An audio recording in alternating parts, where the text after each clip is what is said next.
Кніга 5. Звада. Змест.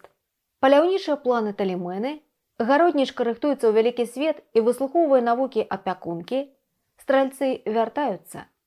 Вялікае здзіўленне Тадэуша. Паўторнае спатканне ў святыні дум і згода, наладжаная дзякуючы мурашак. За сталом пачынаецца гутарка пра паляванне. Перапыненая аповесць войскага пра Рэйтана і князя Дынасаў. Спробы перамоў паміж бакамі таксама перапыненыя. Постаць з ключом. Звада. Граф з Гервазам праводзяць ваенную нараду. Вяртаецца пан войскі з перамогай збору. А Талімена дома, вочы ўзнеўшы ўгору, распачынае ўловы. Праўда, нерухома сядзіць, на грудзі склаўшы рукі, ды без стомы, у думках гоніць двух звяроў і разважае, як іх злавіць абодвух. Думка абкружае Тадэуша і графа. Граф хоць і прыгожы і з роду знатнага кахае ўжо, быць можа, ды гэткага пачуцці могуць адмяніцца. Прытым, хто знае, ці захоча ажаніцца з жанчынаю старэйшай. І не так багатай, а свет што скажа, сваякі, лепш іх не кратай. І з думкамі такімі Талімена ўстала, на пальчыкі ўзнялася, быццам падрастала, адкрыла трохі грудзі, выгнулася бокам і доўга на сябе глядзела пільным вокам. Што скажа ёй люстэрка, ведаць захацела. Пасля ўздыхнула, вочы апусціла, села. Граф пан, а панскі густ звычайна нетрывалы. Ды граф бландзін, бландзін бывае рэдка сталым. Ну а Тадэуш прасцячок, хлапчына мілы, амаль дзіця, але з усёй кахае сілы. Адно глядзець, дык першае не парве завязкі, ды ўжо для Талімены мае абавязкі. Мужчына малады, хоць трохі ў думках зменны, бывае цвёрды ў пачуцці, бо ён сумленны. І доўга сэрца хлопца носіць успаміны пра шчасце час і ўдзячнасць за яго хвіліны. І хлопец радасна прымае асалоду, нібы вясёлую сяброўскую прыгоду. І толькі п'яніца, віном спаліўшы кішкі, едліва потым пазірае на кілішкі. Пра гэта Талімена вельмі добра знала. Бо розум мела, да і вопыту нямала. Аднак, што скажуць людзі? Можна перабрацца ў другое месца і ад злых вачэй схавацца, або зусім у іншы край перасяліцца. Найлепш для гэтага падходзіла б сталіца. Там можна б хлопца вывесці ў свет, у людзі, пакіраваць, дапамагчы, дзе трэба будзе, кахаць, выхоўваць, сябра ў ім мець дарагога. І покуль сілы служаць, пагуляць нямнога. І з марамі такімі весела і смела прайшлася па пакоі. Потым зноў прысела. Не шкодзіла б падумаць аб графа Лёсе, ці не ўдалося б як яму пасунуць Зосю. Хоць не багатая, але ж з арыстакратаў, так, як і граф. Няўжо б яе ён не засватаў? Каб толькі іх у пару звесці ўдалося, дык бы і Талімене месца ў іх знайшлося ў будучым. Сваечка Зосі, графа свацця, была б у доме маладых, як быццам маці. Закончыўшы з сабою гэткую нараду, падходзіць да акна і кліча Зосю з саду. А Зося ў лёгкім плацці з галавой адкрытай стаяла на двары, высока ўзнеўшы сіта.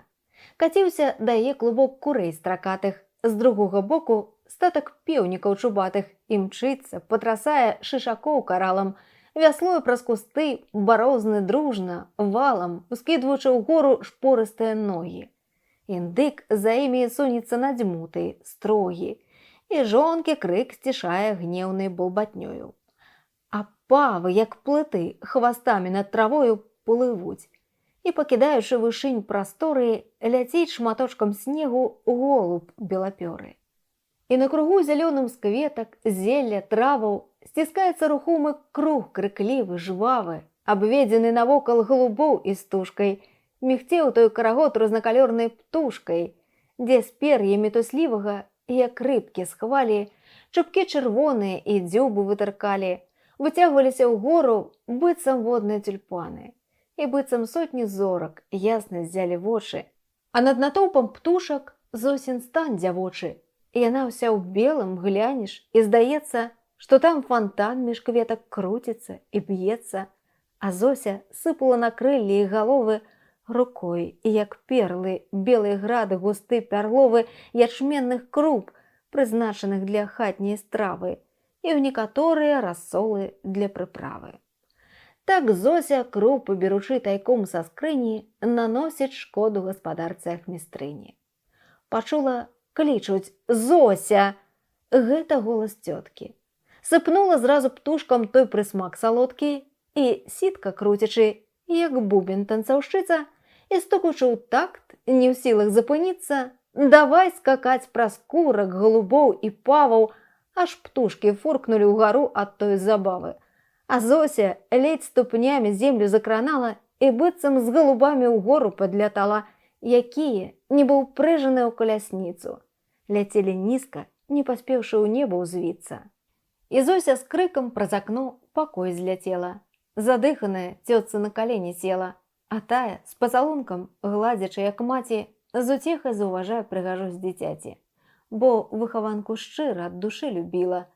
Але вось перад ёй сур'ёзны твар зрабіла, устала і, прайшоўшыся ўздоўж пакоя, на вуснах з пальцам мовай пачала такое: «Ну, Зося, дарагая, ты ўжо забываеш пра ўзрост і стан свой. Ты ж распачынаеш год 14, пара кідаць шубаткі, гульня з курмі ніяк не для арыстакраткі.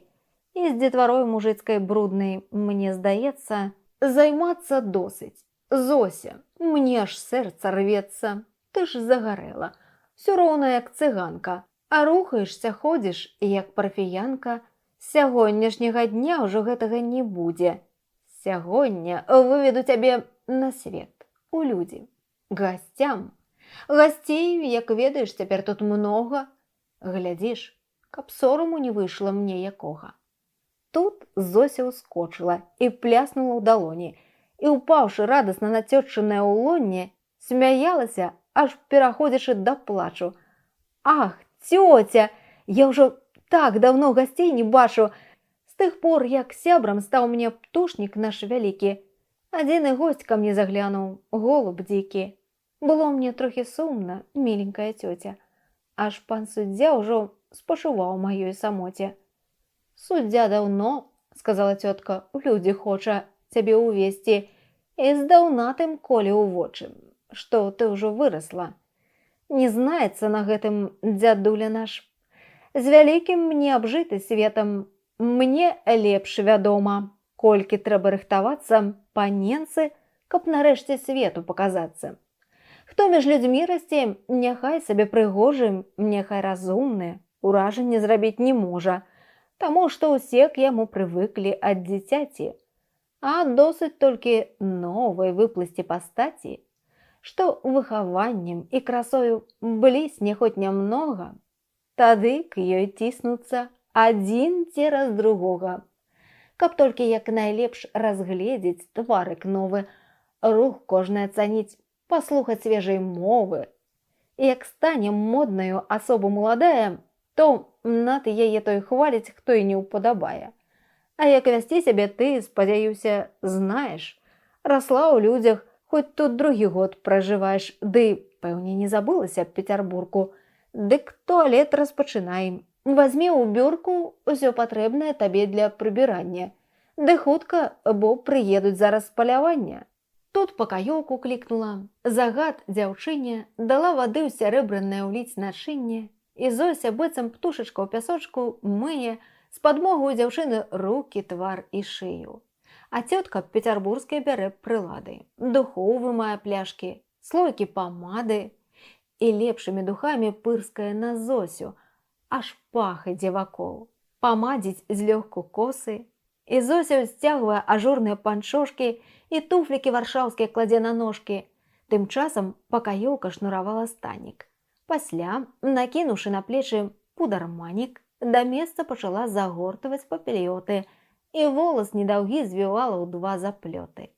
А грыўку гладка понад тварам разабрала, і жменьку васількоў, што толькі вось сабрала, падносіць Талімене. Тая іх шчапіла і к Зосінай галоўцы умела прышпіліла па правай старане. і васількі прыгожа ў светлых валасах цвілі, як паміж збожжа. Вось знялі пударманік, толькі засталося сукенку ўскінуць. Вось зусім гатова Зося. Стаіць у белі, хустачка ў руцэ бялее, і выглядае ўся, як водная лілея. Паправіўшы сукенку, валасы рукою, прайсціся цётка Зосю шле ўздоўж пакоя і пільна сочыць збоку свецкай дамы вокам за кожным рухам выхаванкі, кожным крокам. Муштруе гнеўна, кожную драбніцу бачыць. О, я няшчасная, глядзі, што гэта значыць жыць між гусей і пастухоў. Так расстаўляеш калені, як хлапец, вачыма так страляеш, як маладзіца. Ну, зрабі паклон. Няўдала. Ах, цёця, ці ж я вінна, што такою стала, сказала Зося. Чым жа мне было заняцца? Любіла з дзецьмі быць, за птушкай паганяцца. Але як між людзьмі я трохі абжывуся, убачыш, цётачка, якой тады зраблюся. Ужо, сказала цётка, лепей, пэўне, з птаствам гуляць, і як з тым, што гасцявала ў нас плюгаўствам. Прыпомні толькі, хто збіраўся ў нас ля пляшкі. Вось ксёндз, што ўсё маліўся ды іграў у шашкі, ды з люлькамі юрысты. Вось дык кавалеры. Ад іх пераняла б ты слаўныя манеры. Цяпер гасцюе таварыства ў нас, прызнацца, зусім адменнае. Дык і ёсць каму хоць паказацца. Зважай жа, Зося, ёсць тут граф адзін прыгожы. Ён родзіч ваяводы. Быў падарожжы, з ім ветліваю будзь.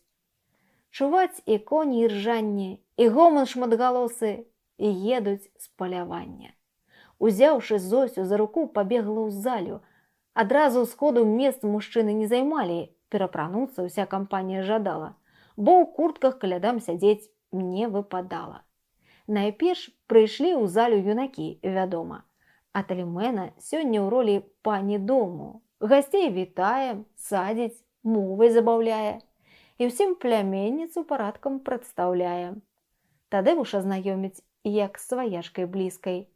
Прысела злёгку Зося, і ён схіліўся нізка. Хацеў прамовіць, вусны расчыніў нямнога і ў вочы глянуў ёй. Ды тут прыйшла трывога, аж занямеў, і твар яго пачаў мяняцца, бо ў тым, што бачыў, быў не ў сілах разабрацца. Пазнаў яе і ўміг адчуў сябе няшчасным. Пазнаў па ўзросце і па воласе тым ясным. Галоўку, постаць гэту бачыў на паркане, і голас той будзіў яго на паляванне. Аж войскага взялі за юнака трывогі. Убачыўшы, што той збялеў, аслаб на ногі, параіў адысці ў пакой для адпачынку. Тадэвуш стаў у кут, апёрся на камінку і моўчкі пераводзіў позірк свой туманны то на аблічча цёткі, то на тварык панны. Дык не магла тут не заўважыць Талімэна, што з хлопцам адбылася раптам перамена, хоць не згадала, што было яе прычынай. Занепакоеная, сочыць за хлапчынам і, выбраўшы хвіліну, хутка падбягае. Што сталася? Здароў? Адказ даць налягае, напамінае Зосю трохі жартаўліва. Тадэвуш, абапёршыся, стаяў маўкліва і толькі вусны выкрыўляў і моршчыў бровы. Здзівіў яе, разгневаў выгляд той суровы, дык твар і бяседны тон тады перамяніла. Устала і са злосцю з ім загаварыла, сыпнуўшы градам слоў, якіх не падбірала. Тадэвуш усхапіўся, быццам бы аджала, з укоса глянуў, адапхнуў нагою крэсла і, сплюнуўшы, пабег, нібы яго што несла з таго пакоя вон. На шчасце гэтай сцэны ніхто больш не заўважыў, апроч Талімены. За браму выбегшы, пакіраваў бок поля, як той шчупак, якому вось хрыбет праколе. Нырае і плыве, жыцця, свабоды прагне, але ўсё шнур з жалезам за сабою цягне. Так і Тадэвуш валачыў свае згрызоты цераз шырокія палі, платы, балоты, блукаючы зусім без мэты і дарогі. Нарэшце ўжо ці то яго прынеслі ногі выпадкам ці сумысля, ды накіраваўся той гай, які нядаўна сведкам шчасця стаўся. дзе той лісток любоўны быў яму паданы, на ўзгорачак лясны, святыняй дум прызваны.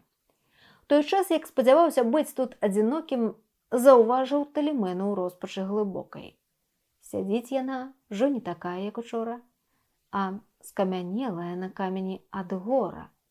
Твар, утуліўшы ў адкрытыя далоні, відаць адразу, што ў слязах гаручых тоне.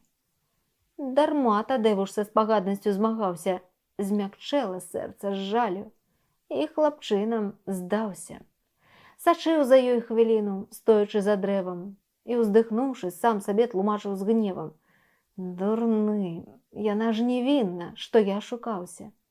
Дык да яе з-за дрэў памалу выхінаўся. Аж раптам Талімена скоквае на ногі і рвецца ўправа, ўлева, поўная трывогі, з распушчанай касою, з пабялеўшым тварам, на землю падае, устае, бяжыць гушчарам, зноў падае, качаецца па зеляніне, відаць, што страшна мучыцца, бо па хвіліне хапаецца за грудзі, шыю, за калені. Тадзеуш хутка скочыў да яе ў здзіўленні, падумаўшы, што звар'яцела мо жанчына, ці страшна захварэла. Але тут прычына была другая. Пад бярозаю старою мурашнік быў вялікі. Столь мурашкі роем наведвалі штодня святыню дум ад рання як месца працы ці пляцоўку для гуляння. Свайго ўзгорка з мурашынай сталіцы дарогу пратапталі аж паўз край крыніцы. Тым разам Талімена села на дарожку. Мурашкі, беленькую убачыўшы панчошку, узбеглі і пайшлі скрозь ласкатаць, кусацца. Прыйшлося Талімене бегчы, атрасацца, лавіць нарэшце, сеўшы воддаль той дарогі. Не мог адмовіць ёй Тадзеуш дапамогі. Сукенку чысцячы, схіліўся аж да ножкі, а потым скроні вуснамі крануўся трошкі. Так дружна седзячы, хоць і не гаварылі пра ранішнюю спрэчку, згоду станавілі. Няведама дакуль цягнулася размова, каб іх не разбудзіў звон гучны Сапліцова. Пара вячэраць, час вяртацца ўжо дадому. Тым больш, што недалёка трэск пачуўся лому. Шукаюць, можа. Разысціся давядзецца. Дык Талімена ўправа, пад гарод крадзецца, а ён скіроўваецца ўлева, да дарогі. Прыйшлося ім тады зазнаць крыху трывогі. Раз Талімене паказалася, што з куста аблічча робака мільгнула, быццам хуста, а пан Тадзеуш бачыў, пэўне, са 2 разы. У гушчары цень нейкі белы, даўгавязы. Што там было, не знаў. Падказвала пачуцце, што гэта граф быў у даўгім сваім сурдуце. Вячэралі ў замку, бо стары Пратазы, нягледзячы на ясныя суддзі наказы, больш замка не займаць, зноў дзейнічаў з сакрэтам. І ў залу тую самую прыбыў з буфетам. Парадкам госці ўвайшлі, праз час каторы за стол з паўкруга першы рушыў пад каморы. За важны чын і ўзрост яму тут гонар гэткі, дык дамам кланяўся, старым і малалеткам. Манаха не было, і месца Бернардына была запрошана заняць падкамарына. Калі суддзя гасцей так, як жадаў, расставіў, кароткую малітву над сталом адправіў. Мужчыны выпілі гарэлкі і ўсе селі, і халаднік забелены маўкліва елі. Пасля падалі ракаў, куранят, шпарагі, наставілі венгерскіх вінаў і малагі, ядуць і п'юць усе, але маўчаць.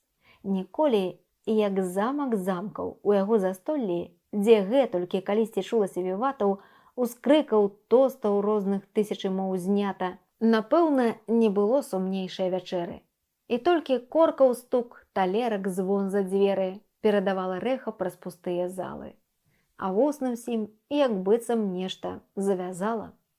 Прычын было сягоння многа для маўчання. Прыбыўшы ў неблагім настроі з палявання, стральцы раздумаліся дома над аблавай і ўбачылі, што выйшлі з невялікай славай. Бо трэш было, каб поп якісьці прыблукаўся і ў справу, як Піліп з канопляў, умяшаўся, зацьміўшы ўсіх стральцоў павету. Вось і выйдзе наверх той сорам і ў ашмянах, і ў лідзе, якія з гэтым век змагаюцца паветам за першынство ў стральбе. Дык думалі аб гэтым. Асэсар з рэгентам успомнілі няўдачы, аблавы і той промах ранішні сабачы. І зараз зрок іх дражніць заяц, што пад гаем тых гончых абдурыў. І ён хвосцікам мігае, і сэрцы іх абодвух сцёбае, як бичам. Сядзелі над талеркамі з тупым абліччам. Асэсар меў маўчаць і іншыя прычыны, калі сапернікаў разглядваў для жанчыны. К Тадэвушу сядзела Талімэна бокам, збянтэжаны, не смеўшы змерыць хлопца вокам. Хацела графа сумнага крыху забавіць, у гутарку ўцягнуць, настрой яго паправіць, бо вельмі кіслы граф прыбыў з гуляння. Ці, па Тадэвушавай думцы, з падглядання. На словы Талімены галаву граф горда падняў, насупіўся, зірнуў варожа, цвёрда, і зараз жа падаўся чым бліжэй да Зосі. Талеркі ёй мяняе, шклянкі ёй падносіць, гаворыць кампліменты, часам скосіць вока, паклоніцца, сміхнецца і ўздыхне глыбока. Ды так, што ўсё магло заўважыць акружэнне, што ён хацеў за штосьці помсціць Талімене. Бо, павяртаючыся, быццам ненарокам, штораз у бок жанчыны узбліскваў грозным вокам. Не знала Талімена, што ўсё гэта значыць. Паціснула плячамі, падумала дзівачыць. Пасля і рада нават сходу спраў такога, увагу ўсю сваю звярнула на другога. Тадэвуш хмурны быў, да ежы неахвочы, і слухаў гутарку, талерку ўбіўшы вочы. Дык лье яму віно, гуторыць не сціхае, і ён за руплівасць злы, маўчыць і пазяхае. Яму не даспадобы, а вось дык перамена. Што так ахвоча, як залётам Талімена, што гэтак выразаны на грудзях глыбока, няскромна горз. А вышэй, прыпадняўшы вока, і зрок хвіліну на яе стрымаўшы твары, спалохаўся, бо ўжо глядзеў не цераз мары і разгадаў сакрэт, як напускала чары. Мой Бог намаляванае! Ці там бяліла было благое, ці выпадкам адсланіла сапраўдны колер твару, адгадаць няможна, а мо ў святыні дум ён сам неасцярожна, заблізка размаўляючы абцёр карміны, лягчэйшая за пух на крылцах матыліных. А дома Талімена часу мела мала і, пэўне, у спешцы твару не падпудравала. Ля вуснаў асабліва фарба абляцела, і месцам выступіў смуглявы колер цела. Адкрыўшы першае знячэўку з фальшыўлення, Тадэвуш адшукаў і больш іх са здзіўленнем. Зубоў двух не хапае, на ілбе маршчыны, нават сотні іх на шыі ў жанчыны. Тадэвуш адчуваў, што цалкам не патрэбна красу дакладна разглядаць, і што ганебна шпіёніць так каханку, і што непрыгожа так сэрца адмяніць. Ды хто ж з ім зладзіць можа? Дарма каханне хоча замяніць сумленнем і адагрэць душу вачэй яе праменнем. Ды зрок яе, як месяц, свеціць, а не грэе глыбінь душы, а толькі звонку прамянее. Дык дакараў сябе за нораў свой распусны, нагнуўся над талеркай і прыкосваў вусны. А тут слоў некалькі падслухаць давялося, дык хочацца пачуць размову графа з Зосей. Дзяўчына, убачыўшы, што граф ёй так заняты, перш чырванела і спускала вачаняты, пасля смяяцца сталі і ў найлепшай згодзе спатканне ўспаміналі нейкае ў гародзе. І нейкі ход па лапухах, кустах, па шкодзе. Тадэвуш, вушы навастрыўшы, што меў сілы, лавіў і словы горкія, і зык іх мілы, і страшна мучыўся. Гадзюка гэтак злая, перш яд з раслін двайным жыгалам выпівае, пасля клубок саўецца і на сцежцы ляжа. Сім пагражаючы, хто ледзь ступню пакажа. Так і Тадэвуш, з зайздрасці атрутай п'яны, стараўся скрыць, які быў злы і ўсхваляваны. У любой кампаніі, няхай хто зазлуецца, яго настрой на іншых зараз разальецца. Стральцы і так маўчалі, рэшта заўважала Тадэвушаву злосць і галасы зніжала. Пануры быў таксама сёння пад каморай і моўчкі пазіраў са смуткам час, каторы на дошак, што хоць і былі ўжо ў самым цвеце, з пасагам, першыя паненкі ў павеце, а вось сядзелі моўчкі ў поўным занядбанні. Таміўся і суддзя ў гэтакім маўчанні. Аж войскі ўжо не мог сцярпець. Выдатны лоўчы назваў вячэру гэту не людской, а воўчай. Грачэха на маўчанне слых меў вельмі чуткі. Сам гаварон і іншых слухаў быў усе суткі. Не дзіва, усё жыццё правёўшы ў вандраваннях, на радах, на наездах ці на паляваннях, прывык, каб вечна штось яму гудзела ў вуху. Калі сам маўчаў, ці біткаю на муху замерваўся, ці марыў, прычыніўшы вочы. Удзень шукаў гаворкі, ноччу быў ахвочы малітвы слухаць дапазна, старыя казкі, таму вось у яго не мела люлька ласкі, як выдумка нямецкая, што чужаземчыць народ, бо перш маўчаць навучыць, потым немчыць. Ён, гаварон стары, адпачываў пры мове, будзіўся ад маўчання на апошнім слове. Так мельнік, задрамаўшы, уміг на ногі стане, калі млын спыніцца і сціхне грукатанне. Вось пад камораму пан войскі пакланіўся, рукой адвусны знак суддзі зрабіў, спыніўся. Прасіў даць слова. Дык абодвам пахілілі галовы ў знак, што думку выступіць хвалілі. Тады сказаў: «Прасіў бы вас, як кавалеры, па-старадаўняму праводзіць час вячэры і моўчкі не жаваць. Няўжо мы тут святошы, бо за сталом маўчанне звычай нехарошы. Маўчаць, скажу вам, бо ў ствале зарад і ржавець. Таму век гаварлівасць продкаў буду славіць». І яны сядалі не каб з'есці і напіцца, а каб і ўдосталь ад душы нагаварыцца і сэрца аблягчыць. Былі ў іх абгаворы і ловаў, і стральцоў. Бывала, што каторы і крык там узнімаў, і ўсе гудзелі жывава, і раз яшчэ перажывалася аблава. Сягоння ясна ўсім, чаго з вас той сёй хмурны. Каптур манаскі, пэўне, унёс настрой хаўтурны. За промахі вам брыдка, дарма духам палі. Я лепшых знаў стральцоў, што часам не траплялі. Пацэліць, прамахнуць, паправіць кожны можа. Я сам, хоць ад дзяцінства, ужо страляў прыгожа, было, што не трапляў так, як і сам туошчык. Не кожны раз трапляў ім пан Рэйтан, нябожчык. Пра Рэйтана скажу пазней.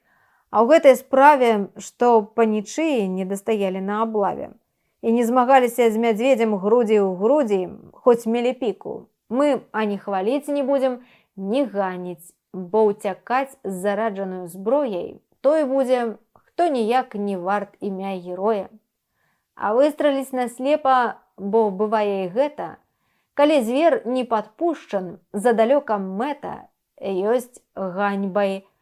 Але хто прыцэліцца без страху і выстраліць, калі і дасць часамі маху, без сораму ўжо можа ўзад падацца. Таксама можа пікаю абараняцца, але не з мусу, бо бяруць на паляванне для абароны піку, не для нападання. Здаўна вядзецца так. Паслухайце вось рады. У сэрцы не прымайце вашай рэйтарады. І ты, Тадэвуш, і вы, шаноўны графе. А як прыпомніце аб гэтым трафе, не забывайце важныя перасцярогі. Адзін другому не заходзьце больш дарогі. І не страляйце разам у адну звярыну. Як толькі войскі слова вымавіў звярыну, асэсар буркнуў з-пад цішка дзяўчыну. Другія брава ўскрыкнулі, і цераз смехі перасцярогу сталі паўтараць грачэхі. Апошнія са слоў крычалі той звярыну, а іншы, смеючыся, паўтараў дзяўчыну. «Кабету!» – буркнуў рэгент, і на заканчэнне «какету!» – сыкнуў злы асэсар к Талімене. А войскі не збіраўся дапякаць нікому. Да шэптаў тайных справы не было старому. Ён рады быў, што дамам повад даў для смеху, дык і стральцам хацеў знайсці, што на пацеху. І так казаў, віна сабе падліўшы ў чару. «Я тут не бачу бернардынавага твару. Хацелася б, каб ён выпадак чуў цікавы, падобны да здарэння з сённяшняй аблавы. Такога, як ксёндз Робак, мастака страляння, знаў ключнік аднаго, як нам расказваў зрання, а я другога ведаў. Ён сябе праславіў і стрэлам 2 паноў ад пэўнай смерці збавіў. Калі ў лес на Лібоцкі шмат таму ўжо часу, Тадзеуш Рэйтан прыязджаў і князь Дынасаў. І зайздрасці к стральцу паны не праяўлялі, і нават тосты за яго здароўе ўзнялі, і падарункаў паназносілі без ліку, і дзіка скуру. Вось хачу аб гэтым дзіку і пра той стрэл вам зараз даць расказ асобны, бо той выпадак ім да нашага падобны. А здарыўся стральцам найлепшым нашых часаў паслу Райтану разам з князем фон Дынасаў. А тут суддзя сказаў, віна падліўшы ў чашы: «П'ю Робака здароўе, войскі, рукі вашы! Калі наш дар ксяндза не вельмі мо ўзбагаціць, дык хай тады яму за порах хоць заплаціць. Лічу, што тушы з сённяшняга палявання для манастырскай кухні на гады 2 стане, а скуры не аддам.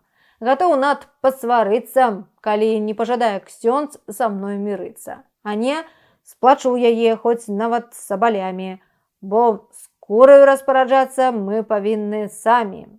Калі пяршынства славы ў нас слуга ўзяў Божы, то скуру прысудзіць пан падкаморы можа таму, хто з нас другой узнагароды варты».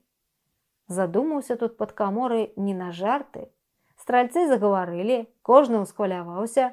Той гаварыў, як звера спудзіў, той, як гнаўся, той, як сабак склікаў, а той, як вёў аблогу. Асэсар з рэгентам паднялі зноў трывогу. Адзін усё сваёй хваліўся сангушкоўкай, другі балабаноўскую сагалясоўкай.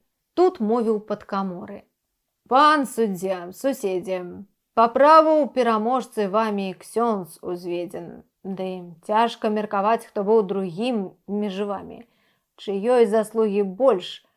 Вы ж ведаеце самі, што роўныя вы ўменнем, спрытам і адвагай. Але, абмеркаваўшы справу ўсю з увагай, сцвярджаю, граф з Тадзеушам 2 чалавекі, што сёння найбліжэй былі да небяспекі. Дык скура ім належыць. Але мне здаецца, што ад яе Тадзеуш зараз адрачэцца, як маладзейшы. А пан граф трафей той прыме. Дык хай ён упрыгожыць дом яго і імя. І гэта памятка сягонняшняй аблавы і як сімвал. Хай вядзе вас граф да новай славы». І з думкай, што ўсцішыў графа, сеў у крэсла. Не ведаў, што прамова графу боль прынесла, бо той на першае трафеі ўспамінання падняў міжвольна зрок на лбы аленяў, ланяў, на рогі, што тырчэлі быццам лес лаўровы, хаваныя ў вянкі нашчадкам на галовы, на рад партрэтаў, што ўпрыгожвалі філяры, на герб паўкозец на скляпенне ўсім абшары. І часы даўнія над ім загаварылі. Прачнуўся, спомніў, дзе гасціў у гэтай хвілі. Сваяк Гарэшкаў у свой дом гасцём прыняты, сапліцай убалюе, з ворагам заўзятым.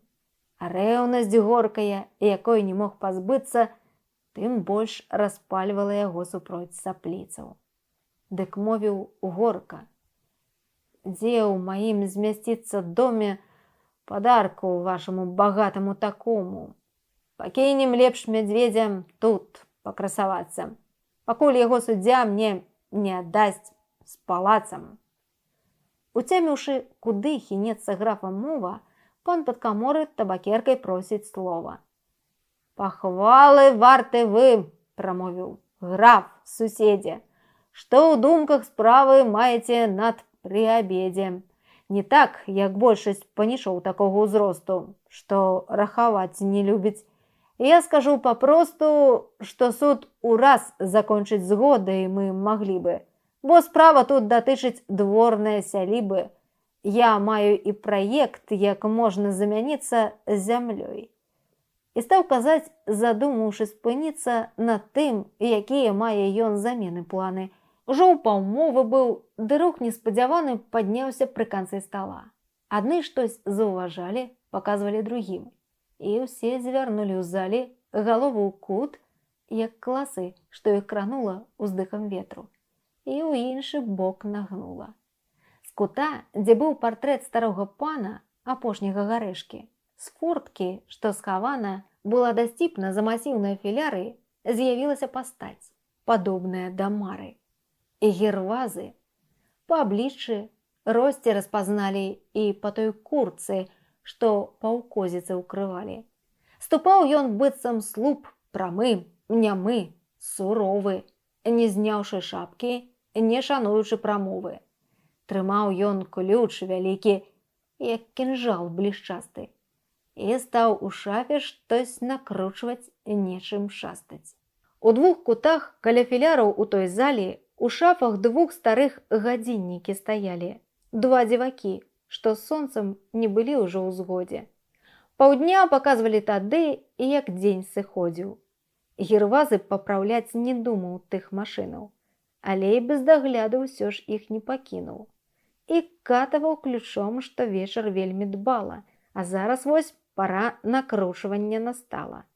У час, як падкаморы кіраваў увагу на важнасць справы, ключнік пацягнуў за вагу. Заскрыгатаў у шафе механізм іржавы. Спыніўся падкаморы ад такой справы. «Браток», – сказаў, – «спыніся з працай пільнай гэтай». І прадаўжаў далей, а той са злоснай мэтай яшчэ мацней загрукатаў другою гірай. Тут гіль, што зверху быў, кіўнуўся над задзірай і, крыллямі б'ючы, курант іграць сабраўся. Ён спрытна змайстраваны, толькі сапсаваўся, дык заікаўся і пішаў штораз то горай. Тут госціў смех зноў мусіў змоўкнуць падкаморы. «Гэй, ключнік!» – крыкнуў. «Або лепш, пугач-начніца, калі шануеш дзюбу, раджу прыпыніцца». Гервазы, неўстрашаны гразьбой такою, апёрся на гадзіннік правую рукою, а левую узяўся ў бок, і ў той паставе «Падкамарэньку», – мовіў, – «жартаваць вы ўправе, хоць меншы верабей за пугача, ды дома, ён многа адважнейшы, гэта вам вядома. А ключнік не пугач. Вось хто ў чужую хату влез ноччу, той пугач, і я яму дам плату». «Вон, вон яго!» – зарваўся падкаморы. «Пане, пан граф!» – азваўся ключнік. «Хай пан толькі гляне, ужо і так ваш гонар пляміцца даволі, што вы з сапліцамі п'яце ў адным застоллі. І трэба ж, каб мяне, замковага служаку, Гарэшкаў ключніка, лічылі за сабаку, паноў маіх палацы. Як пан гэта зносіць?» Тут закрычаў Пратазы. «Сціхніце ўсе, досыць! На ўказ! Вось я, Пратазы Бальтазар Брахальскі, імён двух генерал калісьці трыбунальскі, папросту возны. Тут выказваю сцвярджэнне, у сведкі беручы ўсё гэта акружэнне. І заклікаючы наследства асасора, бо на законах і правах моя апора. У справах шанаванага суддзі Сапліцы з прычын інкурсіі, наезду на граніцы і ў замку гвалту праўна ім суддзя ўладае, а доказ вось, у замку ён за стол сядае». «Брахун!» – ускрыкнуў ключнік. «На вось за заслугі!» І пук сваіх ключоў, рвануўшы ад папругі, крутнуў над галавой і выпусціў з размахам. Жалезны жмут мільгнуў, як з прашчы. Простым шляхам ён, пэўне, лоб Пратазам разбіў на чвэрці, ды шчасцем той схінуўся і не даўся смерці. Усе ўсхапіліся і нейкі час маўчалі. Суддзя ўскрыкнуў: «Гэй, хлапцы, чаго пасталі? Звязаць яго!» І чэлядзь кінулася жвава праходам вузкім між сцяной і лавай, але ім крэслам граф загарадзіў дарогу. І на апоры той, умацаваўшы ногі: «Стоп!» – крыкнуў. «Не дазволю, пан суддзя, нікому майго слугу пакрыўдзіць у маім жа дому. Хто мае скаргу на яго, сказаць мне можа. Тут глянуў падкаморы на яго варожа. Без вашай дапамогі пакараць я ў сіле шляхцюшку злоснага. А вас мы б, граф, прасілі прыпомніць, што прысвойваць замак ще зарана. Мы за сталом не ў вас, мо, а ў другога пана. Сядзіце ціха і ўшануйце, як не гэту сівую галаву, дык першы чын павету. А што мне? Буркнуў граф. Даволі слоў між намі, нудзіце і іншых паважаннем і чынамі. Даволі глупства, што заняўся з вамі п'янствам, якое вось заканчваецца грубіянствам. Вы мне яшчэ адкажаце за ўсе абразы, убачымся цвярозамі за мной і грвазы. Адказу гэтага ніяк не спадзяваўся пан падкаморы. Ён віна падліць узяўся, да збітых графа грубасцю, як громам, апёрся на кілішак бутлем нерухомым. Схіліўшы главу ў бок, наставіў вуха і вочы шырака раскрыў. Сказаў штось глуха, пасля зноў моўчкі чарку з гэткай сілай сціснуў, што звонка пырскнула. Струмень віна аж свіснуў у вочы і нібы ў душу падсыпаў жару.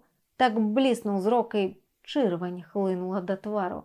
Скапіўся гаварыць і перш штось невыразна малоў, пакуль праз зубы выціснуў: «Ад блазна! Ось я! Ах ты, Графчук!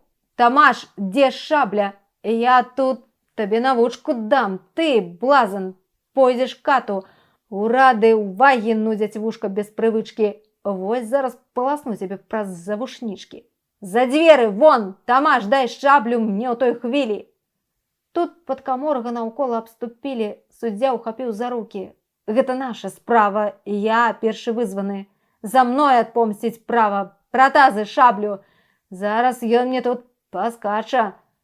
Тадеуш прыпыніў суддзю. «О не, задача утаймаваць яго павінна мне застацца, а вам няёмка з гэткім фарсуном вязацца. Пакіньце гэта мне, я аддам яму навуку. А ты, што на старых сваю знімаеш руку, пакажаш заўтра нам, якога ты пакрою, што ты за рыцар. Заўтра знойдзем пляц і зброю, а сёння, покуль цэл, ідзі». І добра радзіў, бо ключнік з графам апынуліся ва ўладзе абураных людзей, дзе адыход быў цяжкі. А тут ужо з канца стала ляцелі пляшкі над графа галавой. Жанчыны ўсе ў трывозе, у плач. А талімэна ў слабасці к падлозе хінуцца стала. Раптам крыкнуўшы жалосна, пасля на рукі графу упала і павісла млосна, грудзьмі на грудзі ў бяспамятстве ад жаху. А граф, хоць злы, стрымацца мусіў у размаху, стаў церці, ажыўляць. У той жа час гервазы пад градам пляшак, табурэтаў, хоць не зразу, хістацца стаў. А чэлядзь, сунуўшы рукавы, натоўпам бегла да яго. Ды хутка ў справу ўступіла Зося, хутка скокнула к старому і засланіла ад напасці і пагрому. Стрымаліся. Гервазы трохі ўзад падаўся і знік з вачэй. Шукалі, дзе пад стол схаваўся, а ён з канца другога вынырнуў, як стоні, і, лаву падхапіўшы ў дужыя далоні, крутнуўся, як вятрак. Уміг суцішыў залу, і разам з графам сталі адступаць памалу, заслоненыя лавай к дверцам за філяры. А тут стары, зірнуўшы ворагам у твары, няўпэўнена хвіліну думаў, адступіцца ці ў бітву з новай зброяй раз яшчэ пусціцца. Другое выбраў. Лаву, як таран для муру, узад падаў дзеля размаху, всю фігуру напружыў і хацеў папхнуць, зрабіць дарогу, ды войскага заўважыў і адчуў трывогу. Сядзеў спакойна войскі і з прыжмурам вокам, здавалася, задумаўся над чымсь глыбока. Але, як з падкаморым граф пачаў спрачацца і пагражаць суддзі, стары аддаў табацай належнае і стаў ацэньваць графа крокі. Пан войскі быў суддзі якісь сваяк далёкі.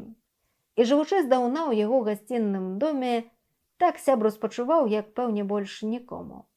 Дык зацікаўлены ўсёй гэтай валтузнёю, руку на стол дастаў угору даланёю і палажыў на ёй нож тронкамі да ногця, казальніка, лязом павернуты да локця, і стаў ківаць рукою, быццам забаўляўся. Прытым у графа безупынна углядаўся. Мастацтва кідання ножоў страшное ў звадзе.